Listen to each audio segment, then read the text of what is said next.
প্রিয় শিক্ষার্থীবৃন্দু, তোমরা সবাই ভালো আছো? তো সবাইকে অনলাইন ক্লাসে স্বাগত। গত ক্লাসে আমি লেনদেন সম্পর্কে আলোচনা করেছিলাম। আজ তোমাদের আমি আলোচনা করব জাবেদা। এখন জাবেদা আলোচনার ক্ষেত্রে আমরা জাবেদা কাকে বলে একটু জানা দরকার। আসলে পরীক্ষায় প্রশ্নপত্রে কিন্তু জাবেদার সংজ্ঞা লিপিবদ্ধ করে আসে না, আমরা জাবেদা প্রয়োগ করতে হয়, এটা আসে। তারপরে অল্প সংজ্ঞা জানা দরকার। লেনদেনগুলো দুর্বল বা দাখিলা পদ্ধতি অনুযায়ী যখন আমরা ডেবিট ক্রেডিট নির্ণয় করে ব্যাখ্যা সহ যে বইতে বা যে ছকে আমরা লিপিবদ্ধ করি তাকে জাবেদা বলি। জাবেদাকে আমরা সহকারী বই বা প্রাথমিক বই বলি, কারণ লেনদেন লিপিবদ্ধ করে আমরা প্রথম জাবেদা বইতে লিপিবদ্ধ করি, বিধায় এই বইকে প্রাথমিক বই বলা হয়। জাবেদা শ্রেণী বিন্যাস করলে আমরা দুই শ্রেণী দেখতে পাই, বিশেষ জাবেদা এবং প্রকৃত জাবেদা। তো আমরা এই বিশেষ জাবেদা প্রকৃত জাবেদা আলোচনা না করে আজকে আমরা আলোচনা করব সাধারণ জাবেদা। এখন সাধারণ জাবেদায় আলোচনা করার পূর্বে আমরা প্রথমত ডেবিট ক্রেডিট নির্ণয় করার সূত্র শিখব, কারণ ডেবিট ক্রেডিট নির্ণয় করতে না পারলে আমরা সাধারণ জাবেদা করতে পারবো না। তো এখন আমি সেই ডেবিট ক্রেডিট নির্ণয়ের কিছু সূত্র লিখছি। সম্পদ সম্পদ বৃদ্ধি ডেবিট, সম্পদ হ্রাস ক্রেডিট। তাই হ্রাস ডেবিট, তাই বৃদ্ধি ক্রেডিট। মালিকানা সত্ত্ব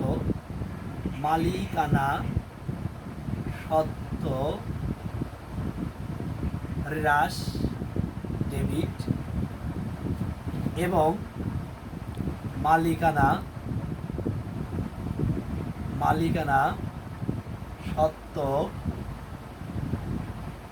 বৃদ্ধি ক্রেডিট হয়। এছাড়া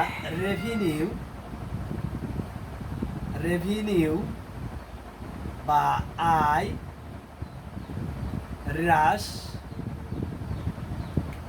ডেবিট, রেভিনিউ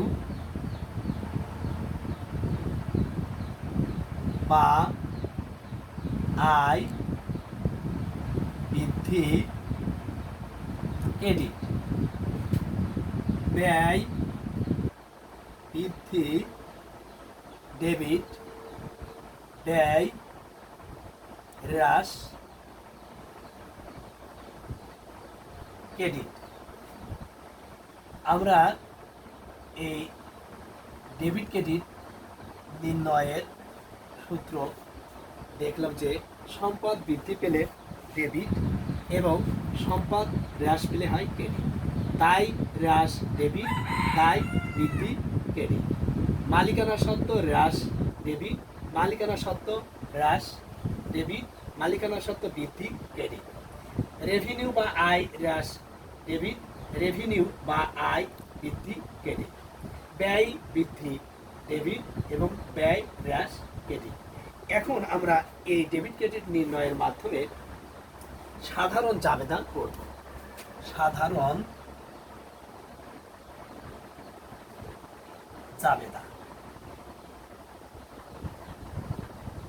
সাধারণ জাবেদা অর্থাৎ সাধারণ জাবেদাতে আমরা পাঁচটি ছকে দেখাতে পারি, আমরা ছকটা এখন দেখি।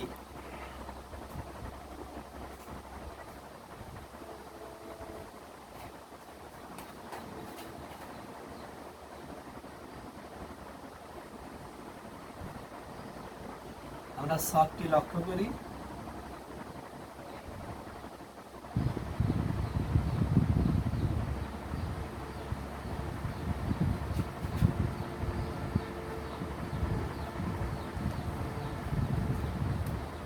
ছকটি পাঁচটি ছক লিপিবদ্ধ হয়। সাধারণ জাবেদায় পাঁচটি ঘর থাকে। সাধারণ জাবেদায় পাঁচটি ঘর থাকে। তারিখ, বিবরণ, বা হিসাবের নাম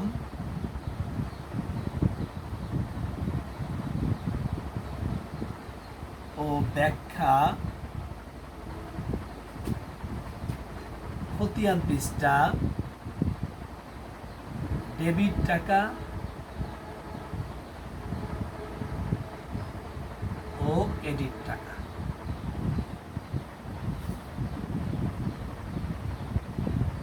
লক্ষ্য করি তাহলে যে সাধারণ জাবেদায় দেখলাম কয়টি ছক, 5টি ছক, তারিখ, বিবরণ বা হিসাবের নাম ও ব্যাখ্যা, খতিয়ান পৃষ্ঠা, ডেবিট টাকা, ক্রেডিট টাকা।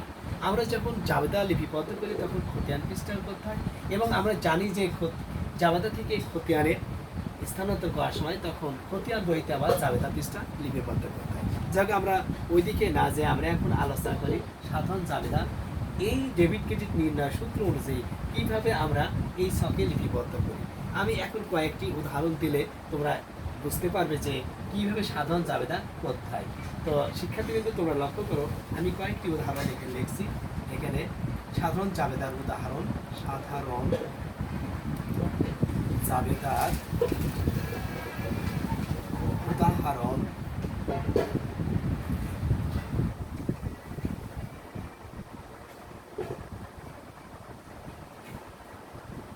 জনাব রকি 2020 সালের 1 জানুয়ারি মাসে নগদ 50,000 টাকা নিয়ে ব্যবসা শুরু করেন। তাহার লেনদেন ছিল নিম্ন রূপ। এখন আমরা দেখি 2020 জানুয়ারি 2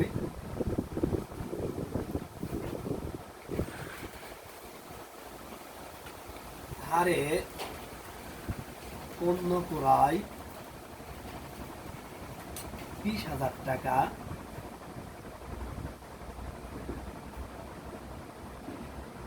5 তারিখে বাকিতে বিক্রয় 12,000 টাকা,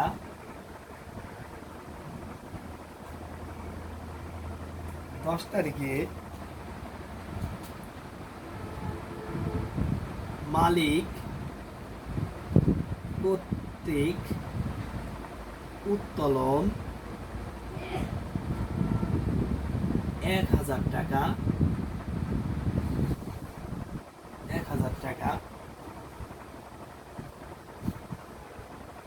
15 তারিখে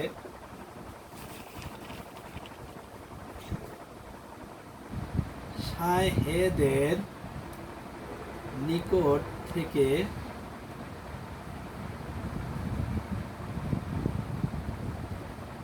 ঋণ গ্রহণ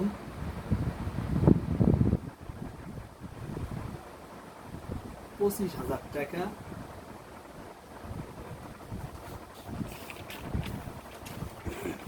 আমরা দেখতে পাচ্ছি যে কিছু উদাহরণ, আরেকটা উদাহরণ দিই।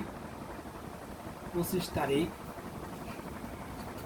ক্রয় ফেরত দেওয়া হলো 500 টাকা এবং 30 তারিখে বিক্রয় ফেরত পাওয়া গেল 300 টাকা।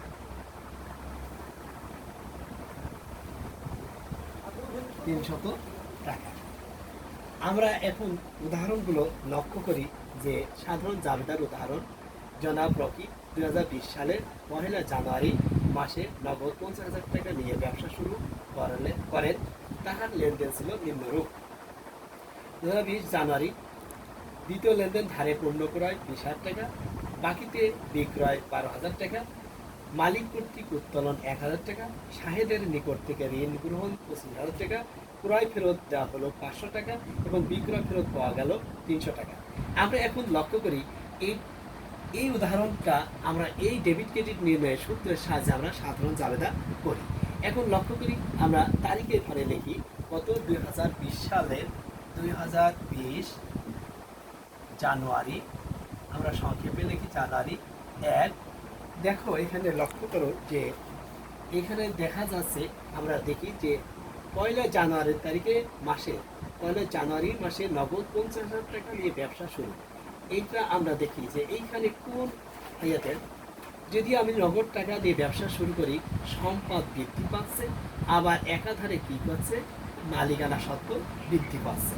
তাহলে আমরা এখানে লিখতে পারি যে মালিকানা সত্ত্ব বৃদ্ধি ক্রেডিট আর সম্পদ বৃদ্ধি পেলে ডেবিট। তাহলে আমরা লিখতে পারি নগদান হিসাব ডেবিট, নগদান হিসাব ডেবিট,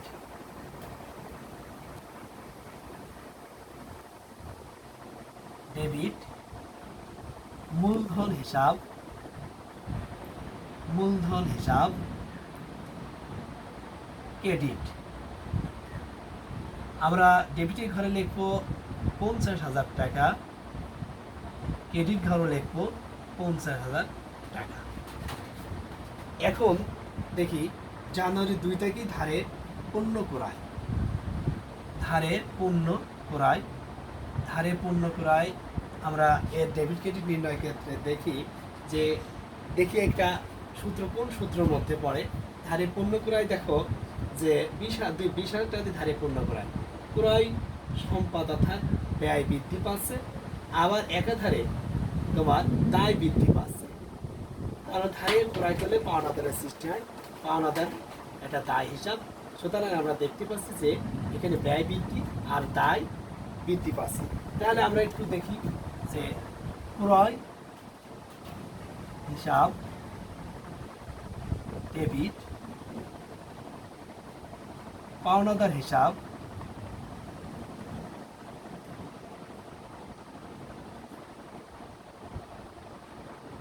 ক্রেডিট 20,000 টাকা, 20,000 টাকা।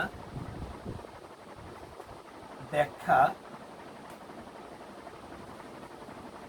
বাকিতে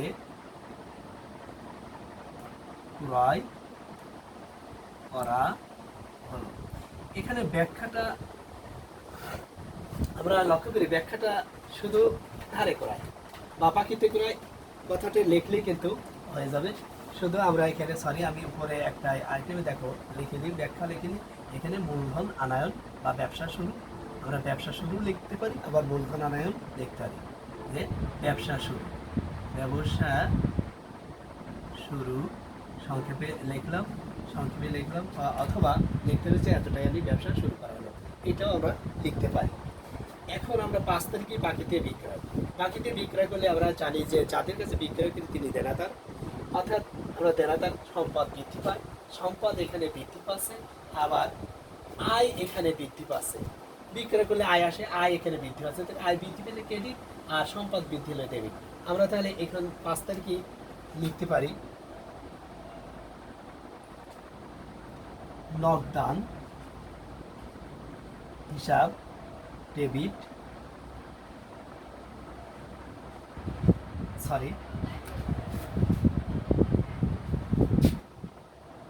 আমরা যেহেতু বিক্রয় করছি তাই দেনাদারের সৃষ্টি হয়েছে, দেনাদার হিসাব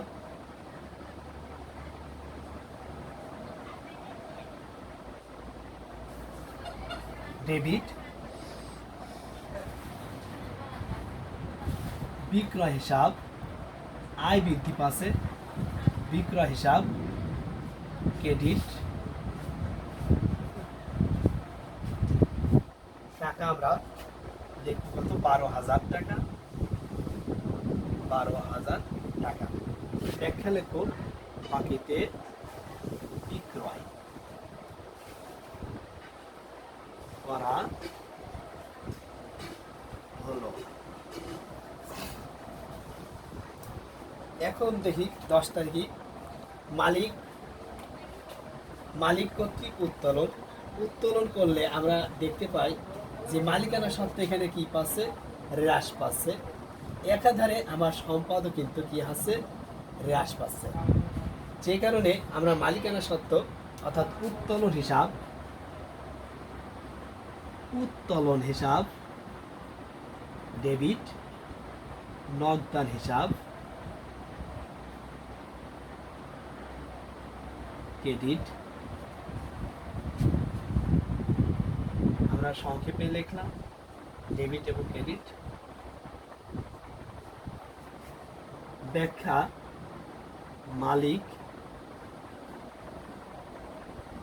কর্তৃক উত্তোলন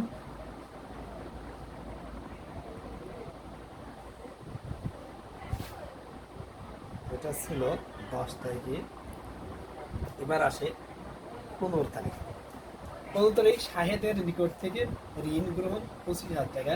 আমরা লক্ষ্য করি শাহেদ ঋণ নেওয়া মানে কি, আমাদের দায় বৃদ্ধি পায়। দায় বৃদ্ধি পেলে কি হয়, ক্রেডিট। আবার একাধিক সম্পদ বৃদ্ধি পেতে পাই, এখানে সম্পদ বৃদ্ধি পেলে হয় ডেবিট। তাহলে আমরা ঋণ নিলে নগদ টাকা বাড়ে, নগদ সম্পদ বৃদ্ধি পায়, নগদান হিসাব ডেবিট, ঋণ হিসাব ক্রেডিট। যেহেতু কি হলো ঋণ গ্রহণ কত হাজার টাকা, দেখো 25,000 টাকা, 25,000 টাকা। এরপর আমরা লক্ষ্য করি 25 তারিখে। 25 তারিখে ক্রয় ফেরত দেওয়া হলো। আমরা ক্রয় ফেরত দিলে পারে, এখানে দেখো যখন আমরা ক্রয় ফেরত দিচ্ছি দায় হ্রাস পাচ্ছে।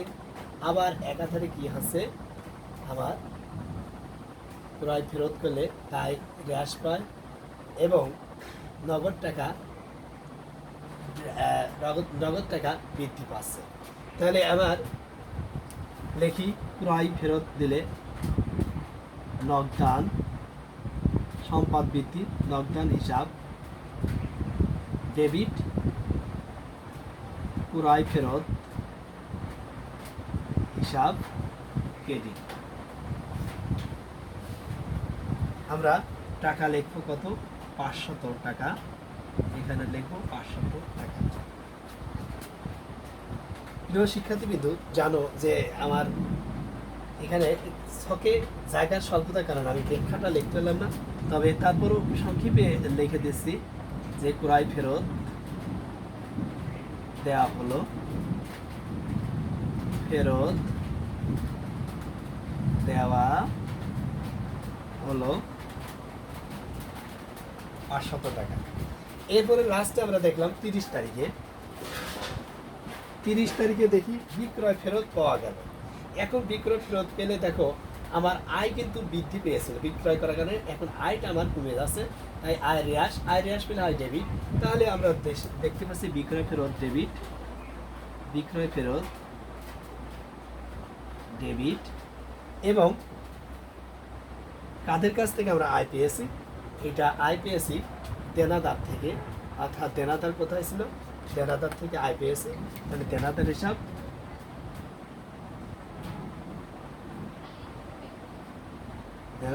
ক্রেডিট 300 টাকা।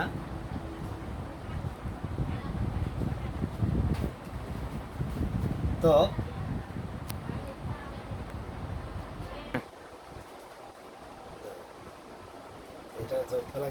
শিক্ষার্থীবৃন্দ, তোমরা লক্ষ্য করো যে সাধারণ জাবেদা যখন আমি করবো, একটা উদাহরণ সাহায্যে আমরা এই ডেবিট ক্রেডিট সূত্রের সাহায্যে বর্তমানে 2020 সালের যে 1 জানুয়ারি নগদ 50,000 টাকার ব্যবসা শুরু করা হলো, তার লেনদেন ছিল নিম্ন। তখন আমরা দেখলাম নগদান হিসাব ডেবিট আর মূলধন ক্রেডিট।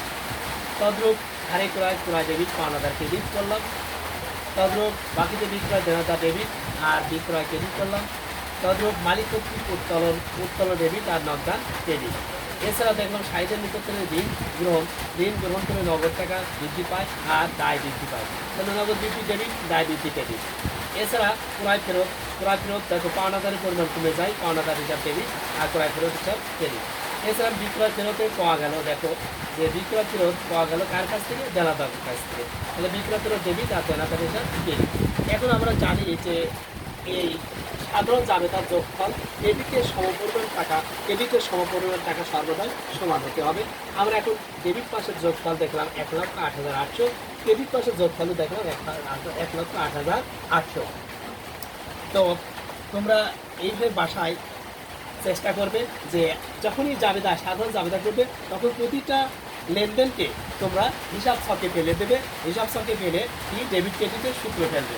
যেমন আমি এখানে করছি কি যে নগদে, অর্থাৎ নগদ টাকা নিয়ে ব্যবসা শুরু হলো, নগদ টাকা ব্যবসা শুরু হলে নগদান হিসাব ডেবিট করলাম আর মূলধন হিসাব ক্রেডিট করলাম। কেন করলাম, আমি দেখলাম যে সম্পদ বৃদ্ধি পাচ্ছে, নগদ সম্পদ বৃদ্ধি পাচ্ছে, আবার একাধারে দায় বৃদ্ধি পাচ্ছে, অর্থাৎ মালিকানা সম্পদ বৃদ্ধি পাচ্ছে, মূলধন হিসাব তাহলে আমরা 50,000 টাকা।